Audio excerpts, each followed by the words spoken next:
Hello दोस्त, आर्थ vision 0.1 में आपका स्वागत है। और आज मैं आपको बताने जा रहा हूं 10th क्लास का सबसे इंपॉर्टेंट क्वेश्चन में से एक कि यूनानी स्वतंत्रता आंदोलन क्या है।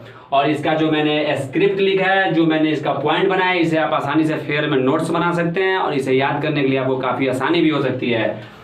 यूनानी स्वतंत्रता आंदोलन, पॉइंट नंबर पहला, फ्रांसीसी क्रांति ने यूनानियों के अंदर राष्ट्रीयता भावना को जगाया। यानी फ्रांस में जो क्रांति हुई थी वह यूनान के लोगों के अंदर भी राष्ट्रीयता भावनाओं को इतना जगा दिया कि उन लोगों ने धर्म, जाति और संस्कृति के आधार पर एक अपनी पहचान जो बनाई थी उसको एक करके उन्होंने आंदोलन करना शुरू किया। पॉइंट नंबर तीसरा, तुर्की जो यूनान पर अपना वर्चस्व स्थापित किया था, तो तुर्की शासन से स्वयं को अलग करने के लिए आंदोलन चलाए गए। कहां? तो यूनान में, क्योंकि यूनान में किसका अधिकार था? तो तुर्कियों का था। अगला पॉइंट, इसके लिए इन्होंने हितेरिया फिलाइक नामक एक संस्था की स्थापना किया। ये सवाल पूछा जा सकता है कि हितेरिया फिलाइक नामक संस्था की स्थापना कहां किया गया? तो बोलिएगा ओडिशा।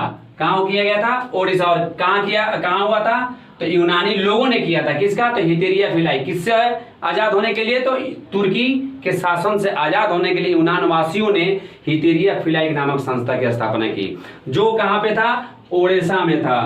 अगला पॉइंट, इनके समर्थन में यानी यूनानियों के समर्थन में इंग्लैंड के महान कवि लॉर्ड बायरन आए, जो यूनानियों को स्वतंत्रता के लिए बहुत सारा इन्होंने लेख लिखा और इस लेख के सहारे वहां की जनता तक अपना संदेश पहुंचाया ताकि तुम जगो और तुर्की के जो अधिकार है तुम्हारे देश पर, उससे तुम अपने आप को आजादी मांगो, जिसके लिए वो शहीद हो गए। यानी जब वो शहीद हो गए तो इस घटना की वजह से संपूर्ण यूरोप में यूनानी स्वतंत्रता के लिए एक सहानुभूति की लहर दौड़ गई। यानी देखा गया कि एक विदेशी कवि यानी दूसरे देश का कवि दूसरे देश में जाकर वहां के जनता के लिए एक जागृति पैदा कर रहा है, राष्ट्रवादी भावना पैदा कर रहा है, तो लोगों को सहानुभूति ज्यादा बढ़ गई, जिसकी वजह से 1821 ईस्वी में अलेक्जेंडर चिपसिलांटी के नेतृत्व में यूनान में विद्रोह हुआ था। यह सवाल भी इंपॉर्टेंट है कि यूनान में विद्रोह किसके नेतृत्व में हुआ था? तो अलेक्जेंडर चिपसिलांटी के नेतृत्व में हुआ था। अगला पॉइंट, 1826 में जब अलेक्जेंडर चिपसिलांटी ने जब आंदोलन शुरू किया तो उसके समर्थन में ग्रेट ब्रिटेन, रूस दोनों आए और एक समझौता हुआ जिसमें तुर्की यूनानी विवाद में मध्यस्थता करेंगे। यानी अगर आप तुर्की यूनान को स्वतंत्र नहीं करते हो या तुम उस पर पूर्ण रूप से हावी रहोगे तो तुम इनके बीच मैं मध्यस्थता करके तुम्हें इसकी मतलब क्या करेंगे, इसकी खामियाजा तुम्हें भुगतना पड़ेगा। अगला पॉइंट, चार्ल्स दशम ने यूनानी स्वतंत्रता आंदोलन में दिलचस्पी लेने लगा, जिसमें फ्रांस, इंग्लैंड और रूस ने मिलकर तुर्की के खिलाफ यूनान के समर्थन में उतर गया। यानी पूछा जाए कि यूनान के समर्थन में कौन कौन देश आ गया? इंग्लैंड, रूस, फ्रांस तो था ही। किसके खिलाफ? तो तुर्की के खिलाफ। तीनों देशों के संयुक्त सेना तुर्की के खिलाफ नवारीनों की खाड़ी में युद्ध हुआ।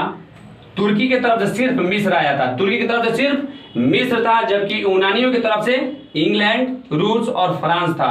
यानी इन तीनों देशों के संयुक्त सेना मिलकर यूनान को आजाद कराए। अंत में 1829 में एड्रियानोपल की संधि हुई, जिसके तहत यूनान को स्वतंत्र देश घोषित कर दिया गया। और इस जो लड़ाई हुआ था तीनों देशों की संयुक्त सेना ने मिलकर तुर्की के साथ नवारीनों में, इसमें तुर्की के बुरी तरह से हार हुई थी। अतः इन सभी तथ्यों से यह स्पष्ट होता है कि यूनानी स्वतंत्रता आंदोलन में बहुत अहम भूमिका रही है। इसी के सहारे आप इसका नोट्स बना सकते हो। पॉइंट हटा दीजिएगा, पूरा आंसर हो जाएगा। अगर पॉइंट बाय पॉइंट लिखते हैं तो आपको मुनाफा यह है कि आप ऑब्जेक्टिव के तौर पे इसे याद कर लेंगे और जीवन भर आपको याद रह सकता है। Thank you.